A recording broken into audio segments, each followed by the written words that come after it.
lálọ́mí ò Àbẹ̀bí ọlọ́mọ mẹ́jọ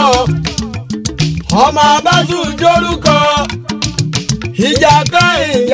tí wọ́n ń jà lọ́ba wọ́n ló tójú tani wọ́n ló tójú kóró tójú lábà kalẹ̀ àbárúrú kálú ògo ọmọlẹ́rẹ́ òní ọjọ́ kẹrìnlá oṣù kejì ọdún 2022 sóhun láyé ọjọ́ mi rẹ̀ tó túlé kan lọ́dún láyé. Happy birthday to you, long life and prosperity. Àràpápá làbẹ́tù bíbí jàgíjàlá abẹ́kùn kọ́ pẹ́ láyé. Àbẹ̀bí o abẹ́mọ́lẹ̀ èèkàn abojúlẹ̀ ògúnrégún jífáfò orí péjìpéjì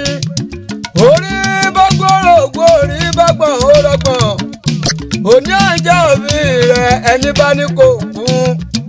ó di gbiri bíìtì gbiri ọmọlára ọmọ Abdul Kazeem ọlọ́lọ́mí sọ̀rọ̀ tí nílé bàbá rẹ̀ àgbà ṣẹ̀ṣẹ̀ lọ́nà ṣẹ̀ṣẹ̀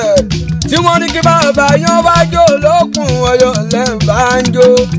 ẹ̀ pàgọ́ fẹ́ẹ́ jẹ Àbẹ̀bá lè pàgọ́ fẹ́ẹ́ jẹ Àbẹ̀bí o